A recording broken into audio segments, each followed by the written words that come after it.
उत्तर बकुवा गुदि फरायसालियाव फरायसालि बिल्डिं न' लुफुंनायखौ दिनै बेखेवबाय।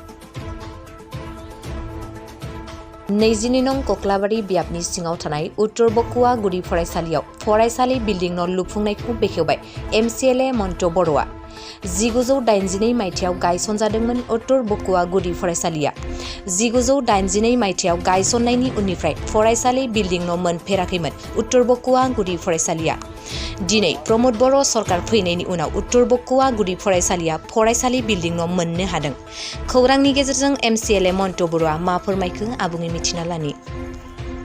আজি নিশ্চয় ৰাইজৰ এটা আশা পূৰণ হ'ল। কক্লাবাৰী সমষ্টিৰ অন্তৰ্গত এই উত্তৰ বকুৱা গাঁও ওচৰপাত মানে পুৰা স্বাধীনতা ভাৰত স্বাধীনতা হোৱাৰ পিছত এটাও ৰাস্তা নাছিল, স্কুল মানে বিল্ডিং নাছিল, একোই নাছিল ইয়াতে।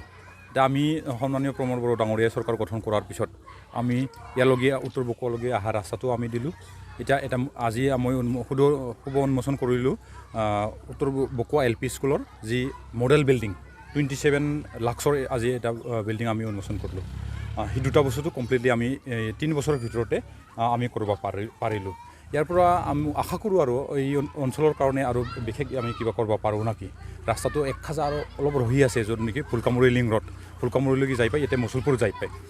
সেই ৰাস্তাটো আৰু যদি কৰিব পাৰে এইখন গাঁৱৰ পৰা ৰাজহুৱাভাৱে বেলেগ বস্তু নালাগে আৰু ৰাইজৰ লগত মই আলোচনা কৰিলোঁ অলপ আগত। তেখেতসকলে কৈছে কি আগতে BPFৰ সময়ত একোৱে তেওঁলোকে পোৱা নাছিল, কিন্তু তথাপিও তেওঁলোকে ভোট দিছে বুলি কৈছিল। আৰু কৈছোঁ যে 10 বছৰ হ'ল হীৰা চৰণীয়াই মানে তেখেতকো বহুতবাৰ ভোট দিলোঁ দুটা ইলেকশ্যনতো, কিন্তু একদিনৰ মুখত দেখা নাপালাক, এটা স্কিমো দেখা নাপালাক বুলি ৰাইজে মোক কৈ আছে। কিন্তু UPPL চৰকাৰে 3 বছৰ নোহোৱাৰ আগতে সন্মানীয় প্ৰমোদ বড়ো ডাঙৰীয়াৰ যি UPPL চৰকাৰ গঠন কৰি আছে সিহে আমাক এইখন গাঁৱত দিলাক বুলি মোক মহিলাকেইটা কৈ আছে।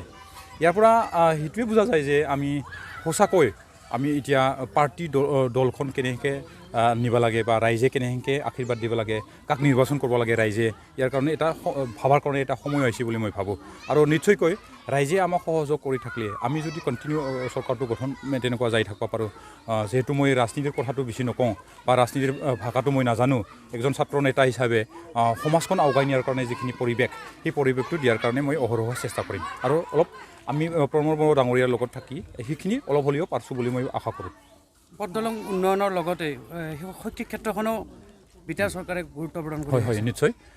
সিদিনা 3 দিনমান আগত সন্মানীয় প্ৰমোদ বড়ো ডাঙৰীয়া আমাৰ ইয়াতে উপস্থিত আছিল, আৰু সিদিনা তেখেতে 6টা ডাঙৰ 5 কোটিৰ আমাৰ তাতে উন্মোচন কৰিছে। আৰু ইয়াৰ আগত 2 দিনমান আগত আমাৰ সন্মানীয় লোকেল MLA তথা অসমৰ কেবিনেট মিনিষ্টাৰ UG ব্ৰহ্ম আমাৰ সমষ্টিত আহিছিল। সিদিনাও তেখেতে কক্লাবাৰী হাই ছেকেণ্ডাৰী স্কুল, য'ত নেকি আমাৰ চবচে পুৰণা হাই ছেকেণ্ডাৰী আৰু কক্লাবাৰী সমষ্টিতে এখনে হাই ছেকেণ্ডাৰী, ইয়াতে সিদিনা 8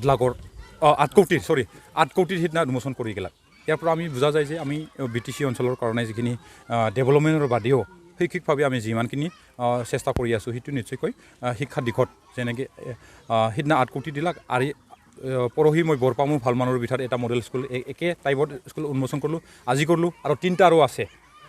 তেতিয়াহ'লে আমি আশা কৰোঁ আমি যিহেতু ৰাস্তাৰ বাদেও নিৰ্মাণৰ বাদে ডেভেলপমেণ্টৰ বাদেও আমি সমাজখন কেনেকৈ আগুৱাই নিব লাগে, আমাৰ উঠি অহা নতুন প্ৰজন্মক কেনেকৈ নিব লাগিব, শিক্ষাৰ দিশত আমি বিভিন্ন দিশত যেনেকৈ আগবাঢ়ি নিব লাগিব, ইয়াৰ বিষয়ে চৰকাৰে ইয়াৰ কাৰণে ভাবি থকাৰ কাৰণে আমি APSC UPCৰ কাৰণে Super 52 গ্ৰহণ কৰিছোঁ। দুখীয়া ল'ৰা ছোৱালীক শিক্ষাৰ দিশত আগুৱাই নিয়াৰ কাৰণে তেখেতসকলক জ্ঞানী চেৰাং বুলি আঁচনি যোৱাকালি আমি ভাগালোঁ। 200জন ল'ৰা ছোৱালীক যোৱাকালি চেক বিতৰণ কৰিলোঁ শিক্ষাৰ দিশত।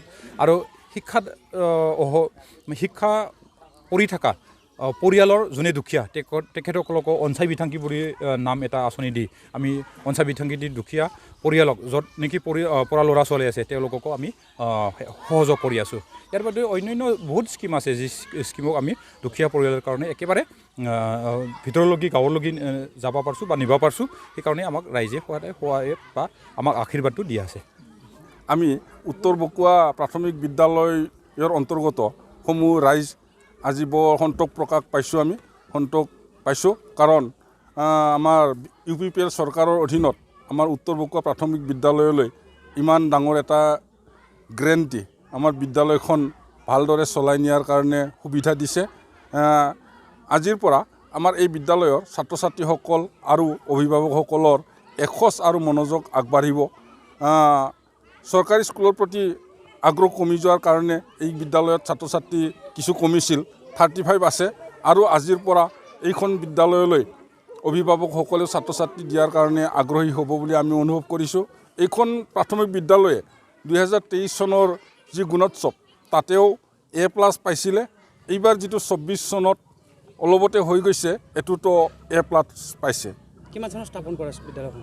এই স্কুলখন স্থাপন কৰাটো 82 চনতেই, কিন্তু ভেঞ্চাৰ হিচাপে থাকি আমাৰ এইখন প্ৰাথমিক বিদ্যালয়ৰ মেডাম তেখেতে 35 বছৰ অনাৰী খাটি অশেষ কষ্টৰ মাজেৰে 2013 চনতহে স্কুলখন প্ৰভিঞ্চিয়েলাইজ হৈছিলে।